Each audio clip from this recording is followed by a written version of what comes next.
Welcome back, guys. Now, today's episode is about, what is this episode about? Oh, when we're talking about the GOATs of cinema, right? The GOAT, right? The greatest of all times. When we're talking about the GOATs of cinema, there's many names. Alfred Hitchcock, you got Steven Spielberg, you got Spike Lee, you got Jordan Peele, you got Christopher Nolan, you got John Hughes, you have John Singleton, you have all these names, Martin Scorsese. You have a lot of names to go through when we're talking about the GOATs of cinema. Now, there's a lot of people I left out right there, right? But we're talking about the GOATs, the top guys, the guys that we go back and get all types of inspiration for and ideas from. But for me, and I think many of you will agree, when we're talking GOAT, we mean greatest of all times. And I think this man deserves his flowers because everything I've watched from him has been simply a masterpiece. It's like it's straight out of an art book. Every frame, every detail is on a microscope. And he would take 1 million takes on film, not digital, right? But we got to limit it on film. And we're talking about no other than Stanley Kubrick. And if you don't know who he is, which I'm pretty sure if you're watching me, you know who he is. And if you don't know who he is, let me enlighten you on who Stanley Kubrick is.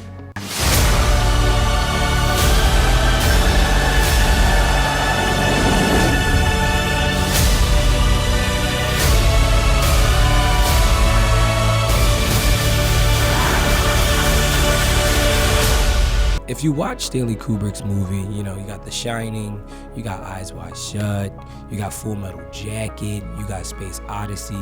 You have a lot of different, things you can pick from. But there's one movie in particular, Barry Lyndon. If you haven't seen this movie, it's a long movie, but it's so masterfully shot. It's like each scene was shot straight out of a painting. And there's one particular scene in that movie that I just resonated with for some reason. Now, there's many scenes in there where a lot of those things can be recreated to be great, in my opinion. But there's one scene, and it's probably the easiest scene they shot to get done. They got done, and it's this scene when Barry is looking over the fire. And he's thinking after a long night of battle, they had a battle that night. And it's just the most calm, subtlest scene throughout the movie that I just enjoy.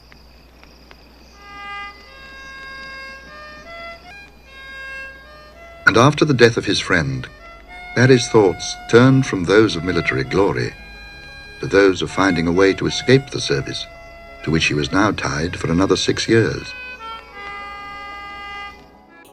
I just think the lighting was perfect. I like how the sky was still blue, it wasn't pitch black. I like how each person in the background was staged perfectly to lay down like they're sleeping. I just think, it was just a perfectly shot scene, and it went on for a couple seconds or whatever. But that scene set me on a mission, and I was like, well, I want to create that scene. If I can create anything, it's going to be that scene. So it took me down a road of how do I recreate that scene. Now, obviously, I don't have the same budget as Stanley Kubrick, and I don't have the gear and all that stuff. But I figured I can at least do something. So I wanted to get a dolly. I never owned a dolly. But if you know, just like I know, dollies are expensive. They're at least $1,500 for a dolly, and, it is what it is. But I didn't want to spend $1,500, especially when I'm just learning as much as I can in filmmaking. I got years and years to go get the professional equipment. Right now, I want to learn the hard way. So then when I get around that kind of equipment, it's just extremely easy, to be honest. So it set me on a journey to build a dolly, something that they would have had in the 70s, the 80s to capture this scene. So I went to the store and I got a couple things to make a dolly.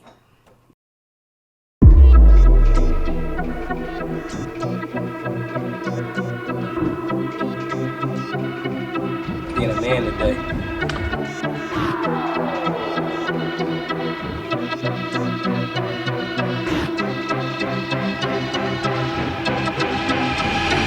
Now, before we get into the scenes of us actually shooting with it, which turned out, in my opinion, pretty great, I didn't know that dolly would be that much. It was difficult, just getting all the measurements and things like that. And good thing I had a couple YouTube videos. Stop. It's my son. He's playing with stuff. What are you doing? Hold on, Dad. Could Daddy finish the scene first? I didn't know it was going to be that difficult because of all of the measurements and stuff. But, me and my father-in-law, we got it done in about 2 days. We could have got it done in one, but we just took our time with it because I only needed it Saturday. We started on Friday night. And we set out the mission and we got it done. It was a little difficult, but, it turned out good. It's nice and heavy. I looked at a couple videos and they all were saying, like, pretty much this is how you do it. Yeah. So that's the only thing I want to say about the dolly. It took longer than a 5-minute videos that I watch. But other than that, I only spent around $100. Someone had the wood that I needed for it in my neighborhood, so I just got that. It saved me $60. But for all the screws and the aluminum piping and all that stuff, that ran me around $110. So roughly $150, $160 you're going to spend if you was to make one of these, just a heads up. But yeah, so after we made that, and then it was action. It was time to start shooting.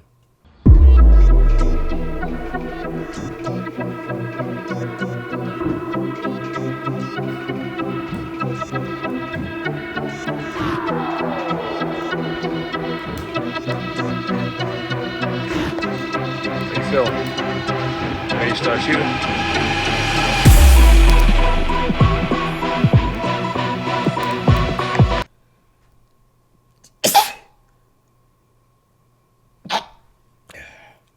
If you didn't see the last video, I just learned that I might have started having allergies for the first time in my life. So, all right, guys. So let's go through the scene. Let's watch it together, and then we'll talk about it.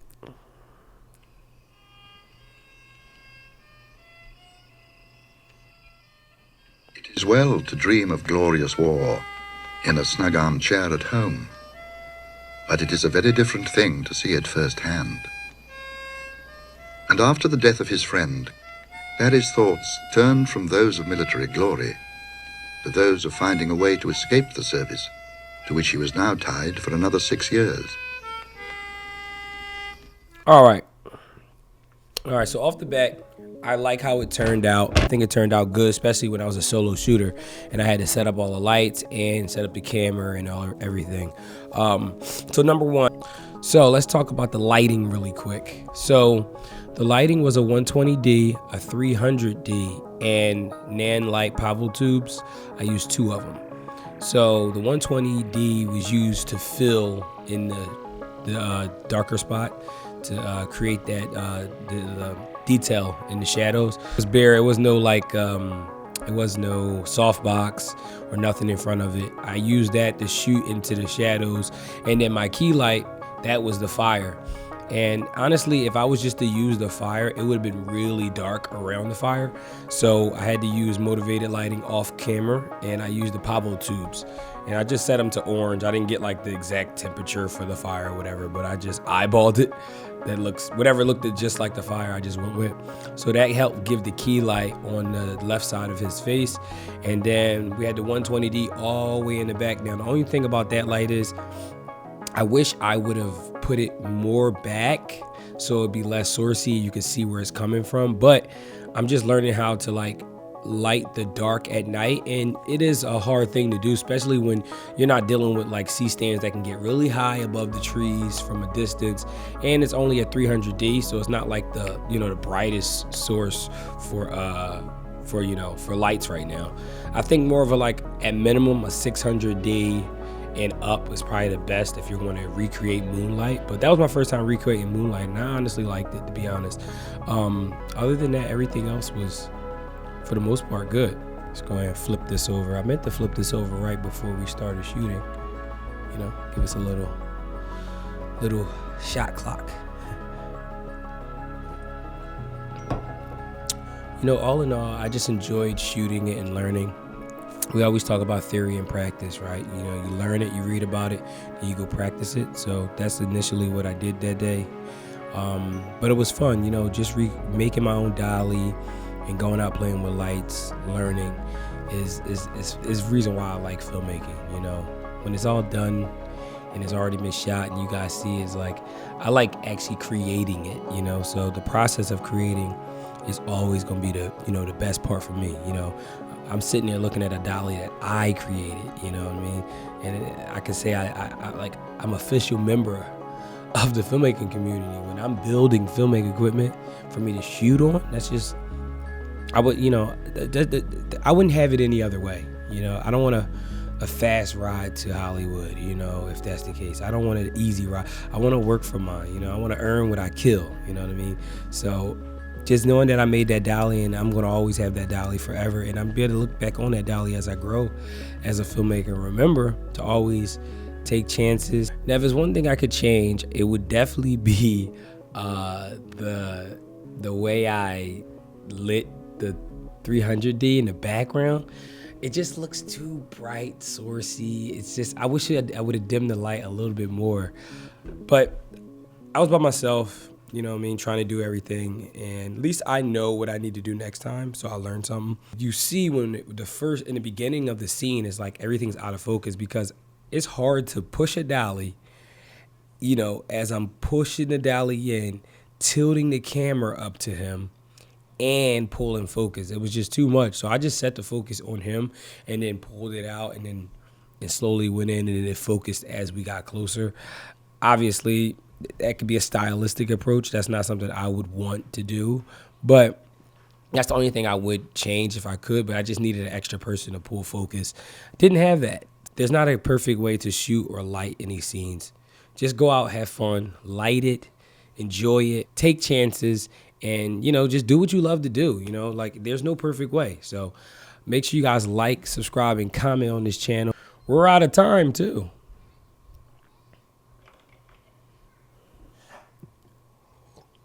I thought this was like an hour glass. More like 10-minute glass, 3-minute glass. Maybe we'll use this for new episodes, right? Like kind of like a Peter McKinnon 2-Minute Tuesday, but this would be like Hourglass Tuesday, Hourglass Wednesday, where we talk as long as this is going. All right, guys. Make sure you guys like, subscribe, comment. Hopefully I see you guys another time. Yeah. And if you're having a great summer, continue to have a great summer.